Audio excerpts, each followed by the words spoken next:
이제 한 달 후가 되면은 6월 마지막 주일부터 교구별 새생명 축제를 갖게 됩니다. 이 행사를 위해서 간절한 마음으로 교구별 헌신 예배를 먼저 다음 주일 저녁부터 그렇게 드리게 됩니다. 새 생명을 살리는 가장 귀한 이 축제에 앞서서 오늘 저는 절망 중에도 부흥을 꿈꾸라, 이런 제목으로 말씀을 드리려고 합니다. 오늘 본문에 나오는 이 시대와 여기 하박국 선지자는 가장 큰 절망에 빠져 있는 시대입니다. 도저히 하나님을 찾을 기력도 없고 희망을 찾을 수 없는 그때에 이 하박국 선지자는 부흥을 기도합니다. 그래서 오늘 우리가 이 하박국 선지자를 통해서 정말 귀한 것을 우리가 배우게 됩니다. 먼저 하박국 선지자 이 시대의 절망에 대해서 우리가 한번 살펴보면은, 하박국 선지자가 활동하던 그 시대에는 나라가 먼저 둘로 나뉘어져 있었어요. 우리나라처럼 남북으로 나눠졌어요. 그런데 북쪽 이스라엘이 멸망해 버립니다. 나라가 무너지고 말았습니다.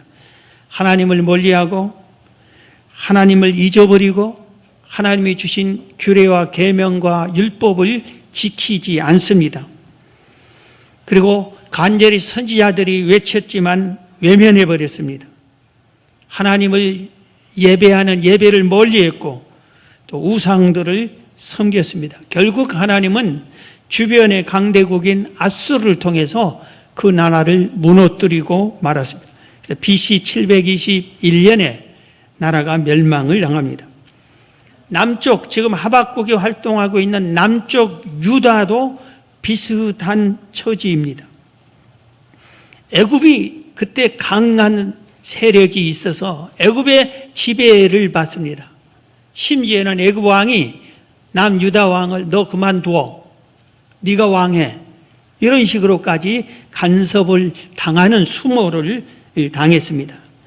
나중에는 주변에 바벨론이라고 하는 나라가 강하게 일어나서 바벨론에 의해서 결국은 수많은 사람들이 죽고 포로로 끌려가고 나라가 무너지고 맙니다. 하박국은 나라가 무너질 바로 그때입니다. 마지막 때. 하박국이 외치던 그 시대에 10년 후에는 나라가 무너지고 맙니다. 바로 그때에 그 형편을 보면은 남유다가 정치, 경제, 도덕적으로 사회가 완전히 타락하고 심지어 종교계까지 부패했습니다. 하나님의 생명의 말씀을 선포하는 선지자를 핍박하고 잡아서 감옥에 갇히고 죽이기까지 했던 그런 시대였습니다. 그들은 가만히 있지 아니하고 그 본토인 가나안의 우상, 그 다음에 애굽의 우상, 아수르 우상, 그 다음에 바벨론의 우상들을 섬겼어요. 쉽게 말하면 우상으로 표현했지만 그들이 그때는 강한 나라니까 선지국이고 강대국이에요. 그래서 그들의 문화를 그대로 받아들인 겁니다. 그들의 우상 나라들의 문화들은 하나님과는 정반대되는, 적대시되는 그런 문화와 생활 습관이었는데, 그들은 우상도 그들의 생활 습관도 그게 선진국이라고, 그게 더 유행이라고, 그게 더 멋있고 좋은 거라고 그러면서 그들을 따라서 하나님을 버리고 하나님을 잊어버리기 시작했다 이겁니다. 그들이 공통적으로 하나님을 믿는 사람들에게 하는 말이 있어요. 너희가 믿는 하나님이 어디 있느냐? 하나님을 믿어봐야 소용이 없다. 하나님의 규례, 계명을 지키는 것은 바보짓이다. 천국은 없다. 하나님도 없다. 이런 험한 말을 듣고 멸시와 조롱을 받으면서 신앙을 지키려고 하면 이렇게 힘든 시대에, 이 절망의 시대에 살게 되었습니다. 모든 것이 절망 구렁텅이에 빠져 있는데 하박국 선지자는 바로 이런 시대에 부흥을 꿈꿉니다.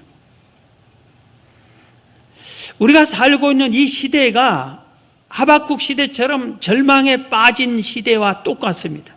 영적으로 볼 때, 신앙적으로 보면은 더 그렇습니다. 우리 지난주에도 제가 말한 것처럼 기독교에 대한 신뢰도가 아주 툭 떨어져서 기독교는 믿지 않겠다, 신뢰하지 않겠다, 이런 사람들이 의외로 많아졌습니다. 그리고 오히려 그들이 믿는 사람 향해서 핍박을 하고 박해를 하고 적대시하고 그런 것을 당연시하는 그런 시대입니다. 신앙을 지키기가 심히 힘든데요. 그래서 믿는 사람들이 하나님을 섬기는 것이 변질되고 말았습니다. 적당히, 그러면 가끔, 그리고 숨으면서 이런 식으로 변하고 말았습니다. 그래서 오늘 본문 이런 시대에 우리가 제일 먼저 해야 할 일은 절망에서 일어서야 됩니다. 이것은 교회적으로 그런 것만이 아니에요. 국가적으로도 그렇고 개인적으로도 그렇습니다. 우리가 이 코로나 시대의 어려운 때에 개인적으로, 경제적으로 절망에 빠지고, 마음의 평강이 절망에 빠지고, 가정의 화목이 절망에 빠지고, 신앙의 기도와 찬양이 절망에 빠지고, 이런 시대에 우리가 먼저 해야 할 것은 이 절망에서 딛고 일어서야 된다 이겁니다. 성경은 이런 시대에 딛고 일어서라고 외치고 있습니다. 세상 사람들처럼 믿는 자들까지 내가 저분을 보고 믿었는데 저분을 보니 너무 실망하다, 돈을 쫓고 권력을 쫓고 명예를 쫓고, 의지하는 것이 사람을 의지하고 돈을 의지하고 하나님을 의지하는 것이 아니라 이겁니다. 하나님을 예배하는 것이 완전히 형식으로 변해버렸다 이겁니다. 이럴 때 절망을 딛고 일어서려고 하는 것은 어떻게 해야 되느냐? 먼저 예배를 회복해야 됩니다. 그리고 여호와 경외하는 경외의 심을 회복해야 되는 겁니다.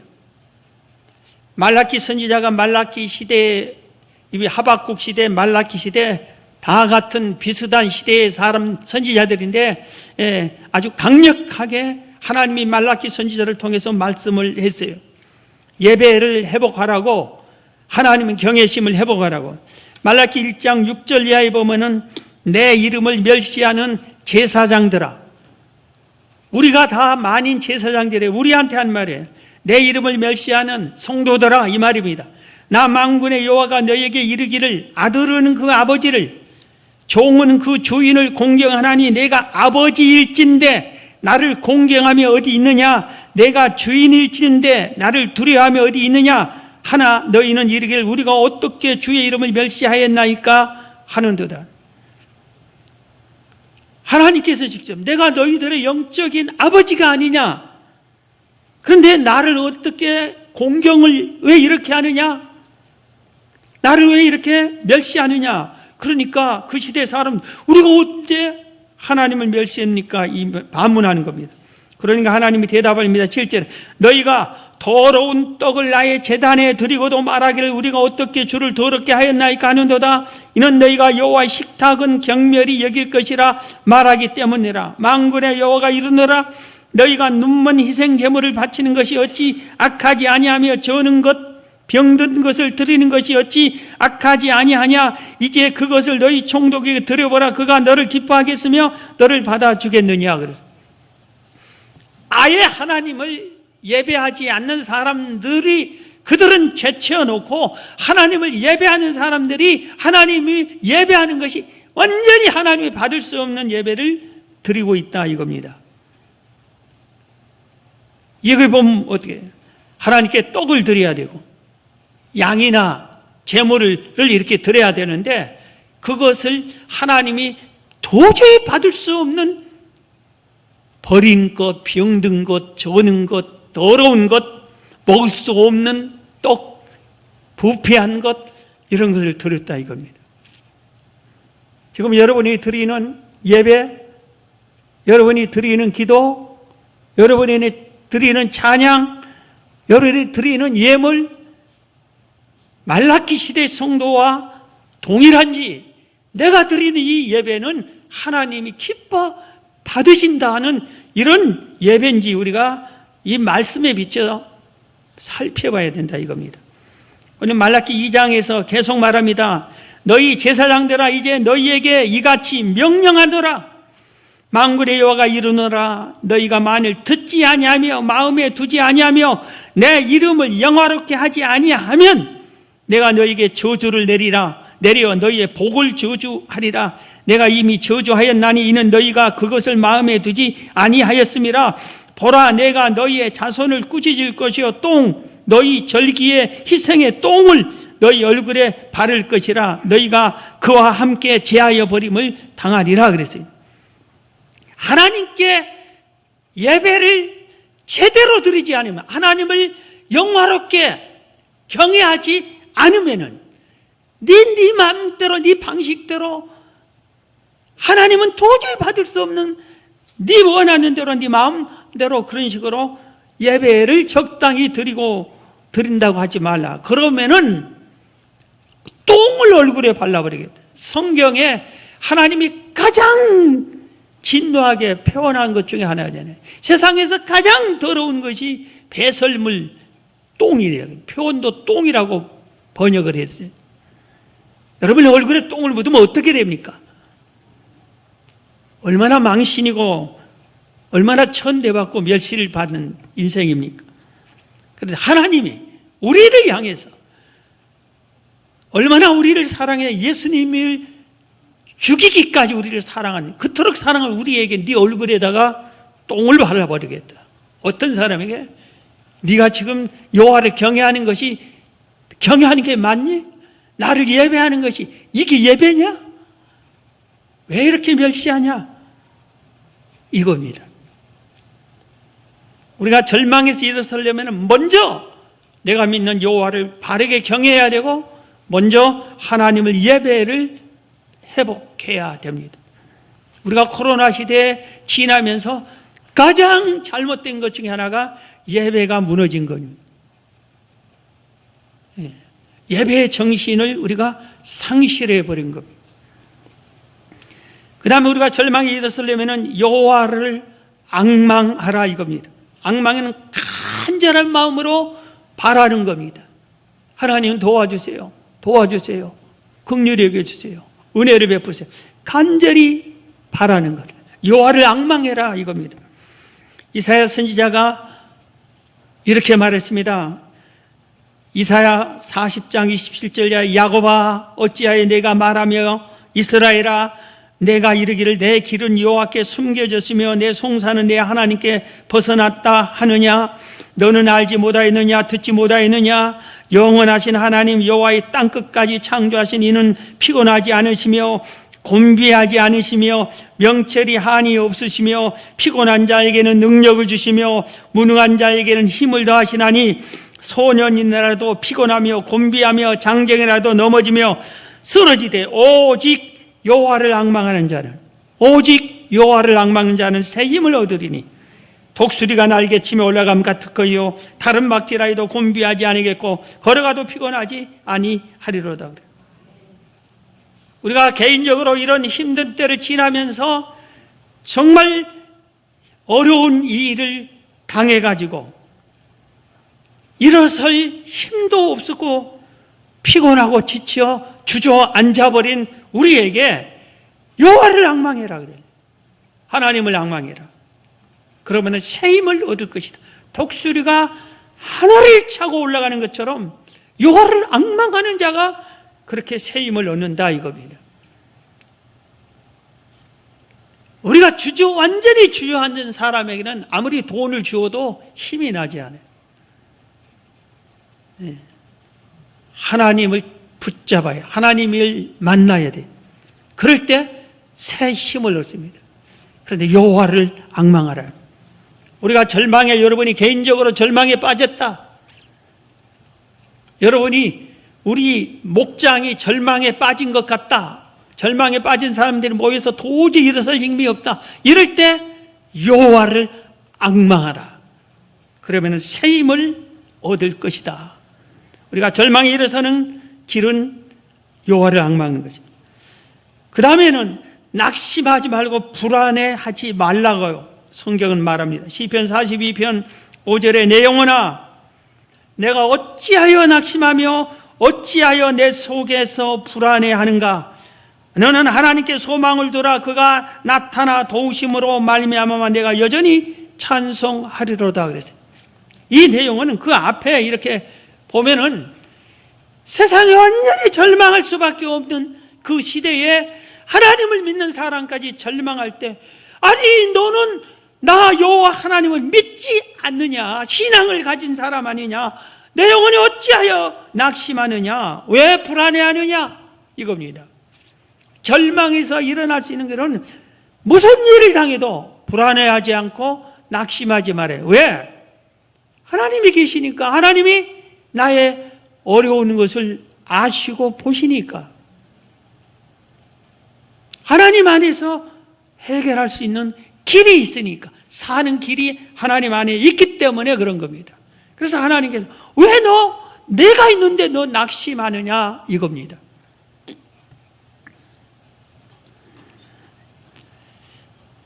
그 다음에 하나 더 있습니다. 절망에서 일어서려면 하나님이 징계를 나한테 하는 것 같을 때 하나님에 대해서 원망하지 말고 하나님이 나를 사랑해서 징계한 것이다, 이걸 깨달으라 이겁니다. 히브리서 12장 5절에 보면 내 아들아 주의 징계하심을 경히 여기지 말며 그에게 꾸지람을 받을 때 낙심하지 말라.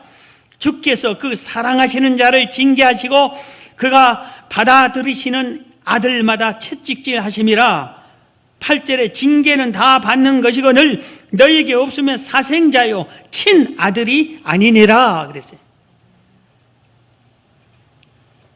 우리가 잘못해서 하나님의 채찍을, 진노의 채찍을 맞을 때도 있지만 때로는 우리에게 대해서 하나님이 여러 가지의 신앙으로 믿음을 붙잡고 있는데도 채찍이 찾아오고 징계가 찾아올 때가 있어요. 그럴 때는 하나님 나한테 왜 이러니까 하고, 왜 이렇게 아픔과 고통을 계속 주십니까? 이렇게 원망하지 말고 하나님이 왜 이런 거 주는 걸 깨달아야 되는데, 오늘 보면은 사랑하는 자에게만 징계를 한다. 두 사람이 똑같이 신앙생활을 하는데 똑같이 잘못을 저질렀는데 한 사람에게는 하나님이 호되게 채찍질하는데 한 사람은 아무 일이 없어요. 하나님 저 사람은 왜 저렇게 놔두고 나만 이럽니까? 그러지 말아요. 이 사람은 하나님이 친아들이 아니다, 사랑하지 않으니까 내버려 두는 거라. 하나님이 버려둔 자라 이겁니다. 오늘 말씀은 뭐예요? 사랑하는 자에게만 징계한다. 오히려 내 채찍이 있는 것은 하나님의 사랑받는 증거다. 내가 이렇게 잘못해도 아무도 나를 징계하지 않으면 나는 계속해서 구렁텅이에, 잘못의 구렁텅이에 빠질 겁니다. 그런데 채찍질하니까 정신을 차린 겁니다. 우리는 절망 중에 일어서야 되지만 오늘 본문은 우리에게 이 절망한 시대에 부흥을 꿈꾸라고 그래요. 부흥을 꿈꾸라. 전혀 예상 밖의 일이에요. 절망 중에 다른 것을 주는 것이 아니라 부흥을 꿈꾸라고 그랬어요. 부흥은 꿈꾸는 자에게 찾아옵니다. 여러분이 내가 사업을 했는데 왕창 망했다. 부흥을 꿈꿔야 돼. 내 사업에. 꿈꾸는 자가 다시 다른 사업을 또 해서 세워낼 수 있어요. 그 사업을 다시 해서 세울 수도 있어요. 부흥을 꿈꾸는 자. 그냥 그대로 무너지고 낙심하고 탄식하는 것이 아니라 부흥을 꿈꿔야 돼요. 교회도 마찬가지야. 부흥을 꿈꾸는 성도들이 모인 교회에는 부흥이 일어났어요. 오늘 본문이 부흥에는 3가지가 필요하다고 가르쳐주고 있습니다. 부흥에는 3가지. 오늘 본문을 다시 읽어드립니다. 하박국 3장 1절에 시기온 옷에 맞춘 선지자 하박국의 기도라.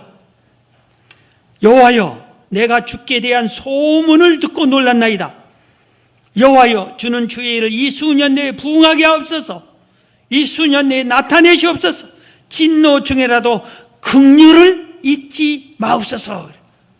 3가지 오늘 본문에 부흥을 꿈꾸는 자 3가지. 첫째는 뭐예요? 부흥을 간구하라. 부흥하라. 1절도 기도하라. 그리고 부흥을 주옵소서, 부흥을 주옵소서. 기도 내용이에요.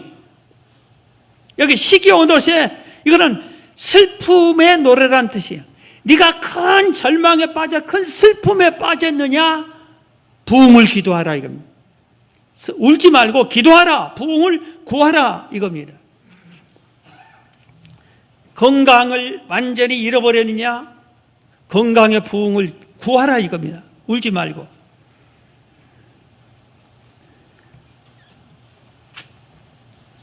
지금 하박국 선지자 그 시대에는 나라가 완전히 무너지기 직전이에요. 부패와 죄악과 타락이 아주 완전히 폭포수처럼 쏟아져서 다 점령해버리던 그런 시대입니다. 그럴 때 나라 탓하고 지도자들이 잘못해서 우리 나라가 무너졌다. 뭐 그냥 제사를 지낸 제사장 때문이다. 뭐 누구 때문이다. 이런 남 탓하지 말고 부흥을 꿈꾸고 부흥을 구해야 돼. 부흥을 주옵소서, 부흥을. 왜 우리 집이 이렇게 무너졌습니까? 아버지 때문입니다. 어머니 때문입니다. 형님 때문입니다. 그러지 말고 하나님 우리 가정 부흥을 주옵소서. 툴툴 돌고 부흥을 꿈꾸는 사람이 있어야 된다 이겁니다. 그럴 때 부흥이 일어난다 이겁니다. 기도한다고 무엇이 바꿔지겠느냐? 기도해봐야 소용없지. 믿음으로 간절해봐야 되겠느냐? 그러지 마시고 내가 믿음으로 구하면 하나님이 들으신다. 내 기도를 듣고 하나님이 부흥을 가져올 거다. 이런 믿음의 자세로 구해야 된다 이겁니다. 오늘날 기독교가 전 세계에 퍼져 있는 것은 초대교회 부흥 때문입니다. 초대교회 시대에는 부흥할 수 없는 절망 중에 절망의 시대였어요. 예수님을 아예 죽여버렸어요. 감히 하나님의 아들이라고 말을 했다고. 하나님을 믿는 사람들이 예수님을 네가 망령된 자다. 어찌 하나님의 아들이라고 하느냐. 하늘에서 왔다?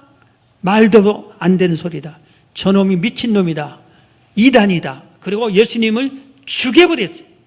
예수 믿는 사람들을 전부 핍박해서 잡아서 죽여버리고 감옥에 갇히고 기독교 자체를 없애버렸어요. 그런 시대예요. 그런데 예수님 죽여버리는데 예수님이 사흘 만에 부활하셨어요. 그냥 우연히 부활한 게 아니잖아요. 예언한 대로 부활하셨어요. 그리고 많은 사람을 만났어요. 그리고 승천을 했어요. 말을 남기고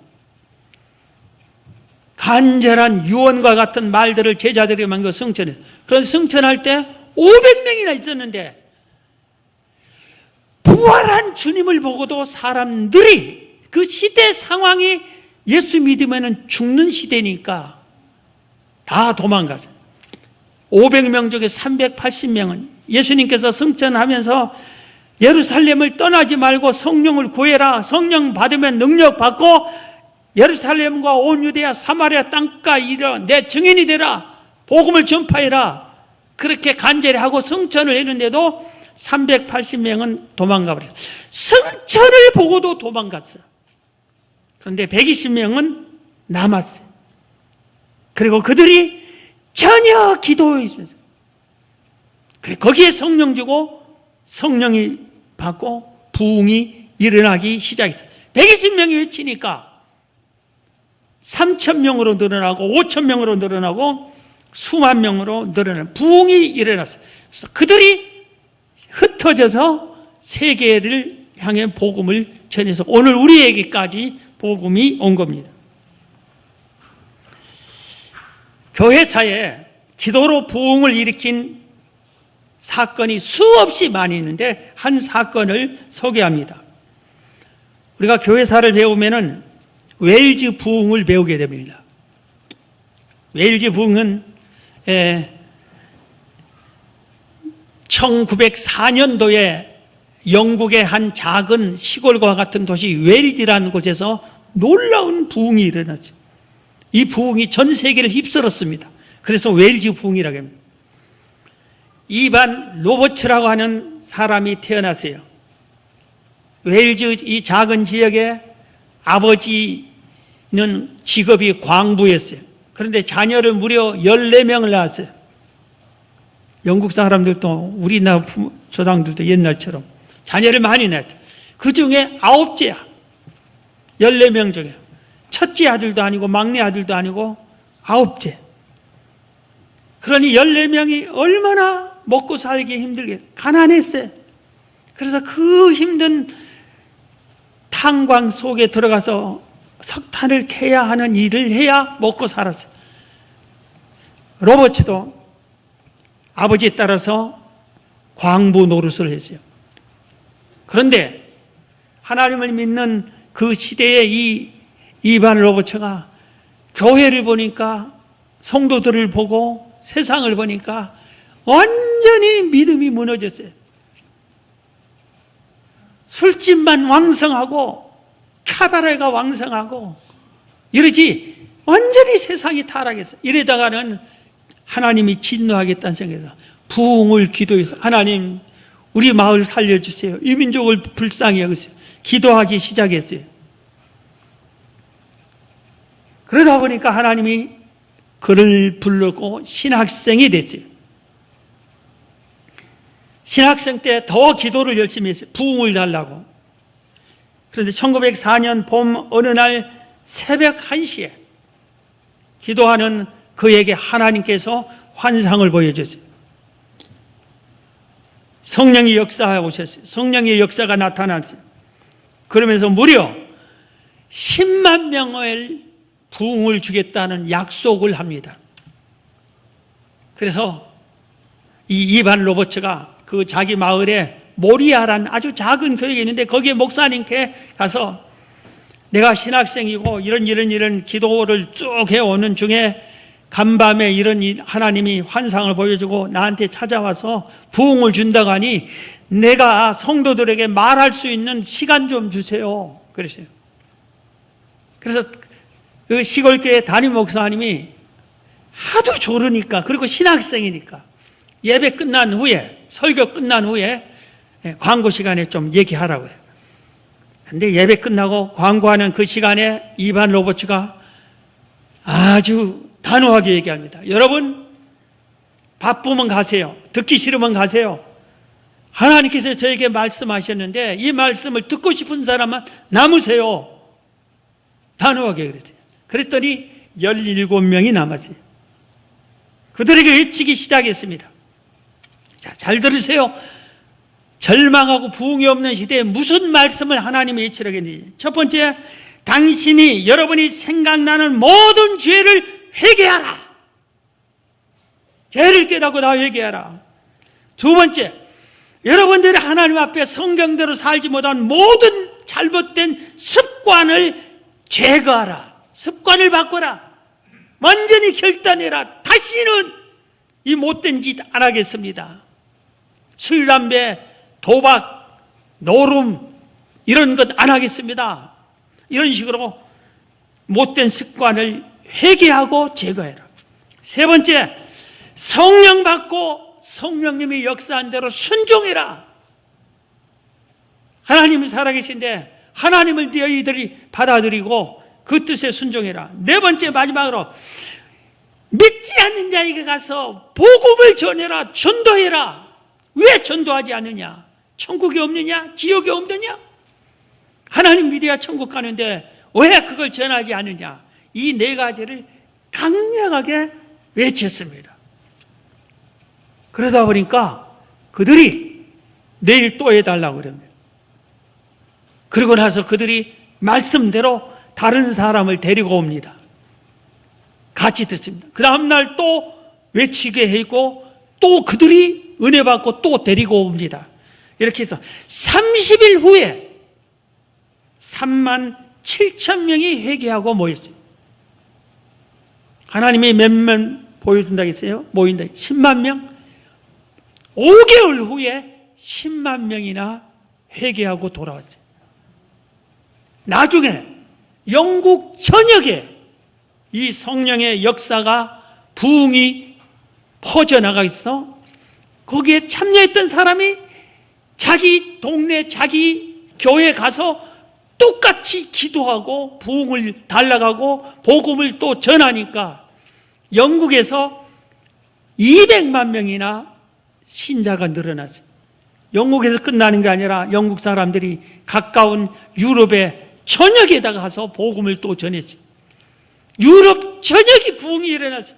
나중에 미국으로, 아프리카로, 중국으로, 우리나라에까지 전파되는데 1904년도에 일어났는데 우리나라에 1907년도에 같은 성령의 부흥의 역사가 나타납니다. 그래서 우리나라 한국 교회사에 보면은 1907년은 평양 대부흥 운동이 일어나는 해라 그래요. 평양 장대현 교회에서 매년 1월마다 성회를 열어요. 그런데 그 해에는 남자 성도들만 초청해서 성회를 열었어요. 전국에서 모였습니다. 그들의 6째 날 밤 8시부터 시작해서 새벽 6시까지 회개하고 간증하고 성령 받고 그 성령의 불길이 타올라요. 얼마나 많이 했어요?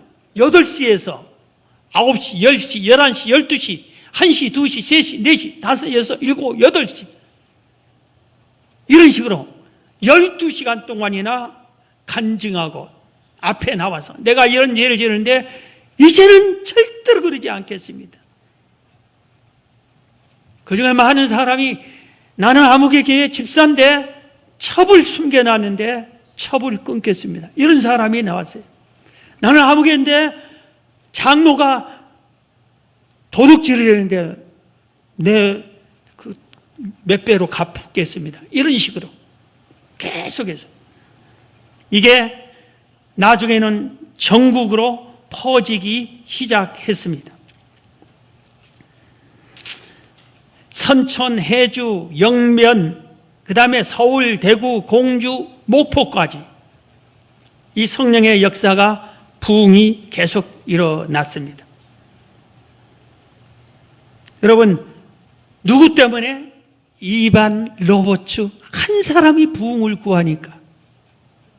한 사람이 구했는데 하나님이 그 한 사람을 통해서 전 세계까지 부흥이 일어나게 했어요. 여러분, 부흥을 꿈꾸고 부흥을 기도하시기를 바랍니다.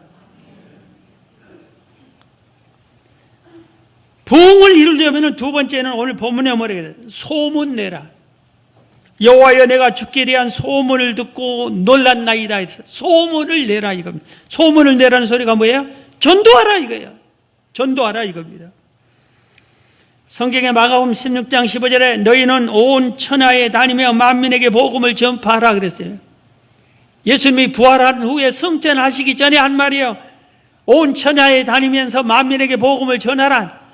우리 여행은 잘 다니는데 복음을 전하러 다니고 있어요. 우리가 복음을 전하러 다니고 있어요. 우리가 예루살렘 100만 명 전도할 때 전국에 다니면서 복음을 전했는데 우리가 다시 해야 되지 않겠어요? 우리 청소년, 청년들이 일본에 수차례, 인도에, 중국에 수차례, 필리핀에 복음을 막 전하러 다녔는데 코로나 핑계대고 다 안 해버리죠. 누가복음 15장 7절에는 죄인 한 사람이 회개하면 하늘에서 회개할 것 없는 의인 99으로 기뻐하는 것보다 더하리라 그랬어요. 우리끼리만 예배 드리면 되죠. 우리끼리 예배 드리면은 하나님이 그래 예배하느냐 그럴 거예요. 그런데 우리끼리 예배 드리는 게 아니라 오늘 예배 드리는데 새신자를 한 명 데리고 왔다 그러면 하나님이 우리끼리 예배 드린 것보다 한 명 들어오면은 훨씬 더 기뻐한다 그래요. 99명이 예배한 것보다 한 명 되어 들어온 그것이 훨씬 더 기쁘다 그랬어요. 여러분, 하나님을 사랑하고 하나님을 기쁘시게 하는 일이면은 새 생명을 전도하는 겁니다. 로마서 1장 4절에 헬라인에게나 야만인에게나 지혜 있는 자나 어리석은 자에게 다 내가 빚진 자라 했습니다. 이게 뭡니까? 내가 지금 예수 믿고 구원받은 것은 누군가가 나에게 복음을 전해 주었기 때문에 내가 구원받았으면은 내가 또 누군가가 믿지 않는 자에게 복음을 전해서 구원받게 해야 빚을 갚는 거예요. 그래서 우리는 영적으로 빚진 자인데 10년 예수를 믿었는데 한 명도 전도한 사람이 없어요. 20년을 믿어가지고도 한 명도 구원시킨 사람이 없어요. 어떤 사람은 가서 교회 한번 가보자. 예수 믿어야 천국 간다. 예수 믿자. 말도 못해. 벙어리로 산 사람들이 태반이에요. 내가 그렇게 전했다 저들이 날 미워하면 어떠지? 부끄러움을 당하고 있어요. 복음을 부끄러워해. 세상에 복음을 부끄러워해. 예수 믿는 것을 부끄러워해. 오늘 본문에 뭐래요? 가장 좋은 전도 방법은 소문을 내라고 했어요. 그렇기 때문에 오늘 본문에 뭐래요? 여호와의 내가 주께 대한 소문을 듣고 놀랐대.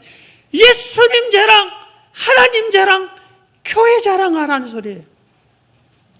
하나님 계세요. 천국이 있어요. 하나님 믿으세요. 천국 가세요. 예수님 믿으세요. 예수 믿고 복 받으세요. 병든 자 예수 믿고 병 고침 받으세요. 이렇게 하나님 자랑, 예수님 자랑 해야 된다 이거. 그리고 교회를 자랑해야지. 여러분, 지상교회는, 완전한 교회는 하나도 없습니다. 모두 다 죄인들이 모여서 구원받았기 때문에, 그리고 우리들이 각양각색에 모인 사람들이 모여서 공동체를 이루기 때문에 싸우고 욕하고 시기하고 질투하고 미워하고 이런 일이 교회 안에 없겠어요. 어디나 이 공동체는 그러잖아요. 교회도 마찬가지예요. 교회를 예수 믿으면 갑자기 다 100% 천사가 되어버립니까? 여러분 천사예요? 한 번도 실수 안 해? 여러분 죄 한 번도 안 지어? 자기는 온갖 죄를, 자기 눈에는 들보 같은 죄를 있는데 티끌 같은 것만 가지고 가서 교회를 자랑하는 게 아니라 전도는 한 명도 못하면서 전도문 꽉꽉 닫아요. 믿지 않는 사람들 앞에서 교회 욕하고, 심지어는 어떤 사람은 남의 교회까지 그냥 흉보고 욕하고 그래. 방송에 어느 교회가 잘못됐다, 어느 교회 지도자들이 잘못했다 하면 어떻게 해야 돼요? 그걸 막 신나서 가서 막 믿지 않는 사람이 어느 교회 목사가 이랬대, 어느 교회 장로가 이랬대. 그게 뭡니까? 그렇게 비난하는데 그 사람들이 교회로 오겠어요? 전도문을 꽉 닫는 것이지. 우리가 하나님을 자랑해야 되고 예수님을 자랑하고, 예수 믿으라 할 때 믿는 사람들이 더 나쁘더라 그러거들랑 그 사람이 예수 믿었으니까 그만큼 변화된 거야. 하나님을 믿으라 했지 사람 믿으라겠나? 그 교회에 뭐 이런 일이 있든 하나님 믿어, 예수 믿어. 교회는 예수님이에요. 하나님의 피로 값지고 샀다 그랬잖아요. 하나님의 집이에요. 하나님이에요. 그런데 교회를 욕하면 돼요. 성경에 이런 말씀이 있잖아요. 민수기 14장 28절을 너무나 중요한 말씀이에요. 우리 다 같이 한번 시작. 너희 말이 내 귀에 들린 대로 내가 너희에게 행하리니. 우리가 말을 하면 하나님이 귀에 다 들린다 이겁니다. 어디서 한 말이든지 다 들려. 좋은 소리든 나쁜 소리든 다 듣습니다. 그런데 그 말 듣는 대로 해주겠다 이겁니다. 얼마나 좋은 말 많이 하는 사람은 얼마나 복돼, 다행스러워. 나쁜 말 많이 하는 사람은 얼마나 무서운 말이에요. 하나님이 다 들어요. 사람들은 몰라도. 이건 성경 외의 간증인데 참고되니까 한번 들으고 이 간증하고 말씀 마치려고 합니다. 돈을 부르는 말버릇이라는 책이 있어요. 돈을 부르는 말버릇. 이 책의 저자 미야모토 마유미, 일본 사람이에요. 이분이 일본에서 제일 부자가 사이토 히토리라는 사람이래요. 우리나라의 제일 부자는 이재용 씨인가요? 하여튼 사이토 히토리라는 사람이 제일 부자예요. 도대체 이 사람은 왜 이렇게 돈이 막 모아 긁어오냐, 돈이 왜 모아지냐, 왜 부자냐, 이분이 집중적으로 조사를 했어요. 그랬더니 책 제목처럼 저 사람이 말이 돈을 불러 모은다. 그리고 저 사람이 쓰는 말이 이거다. 돈을 불러 모으는 말이 6가지. 사이토 히토리가 한 말 6가지를 소개한 책이에요. 첫째, 만나는 사람마다 이 사람에게 좋은 일이 눈사태처럼 일어납니다. 만나는 사람, 당신에게 좋은 일이 막 쏟아집니다. 당신에게 좋은 일이 막 쏟아질 겁니다. 이렇게 얘기해요. 눈 떠요. 좋은 일이 막 쏟아질 거라고. 만나는 사람마다 아유 흉보를 하고 아유 저런 식으로 본 사람 있잖아요. 당신에게 좋은 일이 막 쏟아질 겁니다. 좋은 일이 막 쏟아질 거라고. 그 사람을 축복해 주는 거예요. 성서적이에요. 성서적. 두 번째, 자기 일을 향해서 나에게도 좋은 일만 일어난다. 오늘 좋은 일이 막 일어날 거다. 나에게 좋은 일이 막 일어날 거다. 자기 미래를 이렇게 축복했어요. 세 번째, 자신을 칭찬해서 너 지금 잘하고 있어. 너 참 잘했어. 수고했어. 너 정말 잘하고 있어. 자기를 칭찬. 이게 아주 중요한 것 같아요. 특히 공부하는 학생들이 자꾸 재수하는 학생들이 온 사람 위에다 더 잘했어. 앞으로 잘할 거야. 그래야 성공할 거예요. 그 다음에 힘내라 힘. 힘내라 힘. 이 소리를 잘했어요. 힘내라. 힘냅시다. 힘내면 됩니다. 할렐루야. 힘내라 힘내라. 우리는 할렐루야 믿습니다. 기도하면 됩니다. 이런데 이 사람은 하나님 안 믿는 것 같아요. 힘내라. 그런데 어쩐지 전부 다 성경의 말을 표현만 세상적으로 사용해요. 다섯 번째, 문제가 터졌어. 아이고 큰일 났네. 사람들 그러잖아요. 그런데 이 사람이 이래 흥미진진한데 일이 어떻게 해결될까? 결과가 어떻게 될까? 흥미진진한데. 그런데 흥미진진한데 이게 참 멋있어요. 그 다음 마지막으로 실수했을 때, 실패했을 때 더 좋아질 거야. 더 좋아질 거야. 말이 복받은 말만 하니까 이 사람이 일본에서 제일 부자였구나. 그래서 나만 알아서 안 되겠다. 책을 써서 이렇게 제발 여러분을 또 부자 되세요. 그런 겁니다. 자, 여러분 부흥을 이루려면 부흥을 위해 기도하고 그 다음에 좋은 소문을 내고 전도하고 마지막 한 가지는 주의 긍휼, 주의 은혜가 있어야 돼. 오늘 마지막 절에 진노 중에라도 긍휼을 잊지 마옵소서 하고 마지막 2절에 말했어요. 우리가 아무리 기도하고 아무리 전도해도 주의 은혜가 없으면 부흥이 안 돼. 부흥은 주의 은혜예요. 주님이 긍휼을 베풀어요. 내가 아무리 노력해도 내 사업장이 부흥이 안 돼. 주님이 은혜를 베풀어야 내가 수고하고 노력한 대로 부흥이 돼요. 주의 은혜가 필요해요.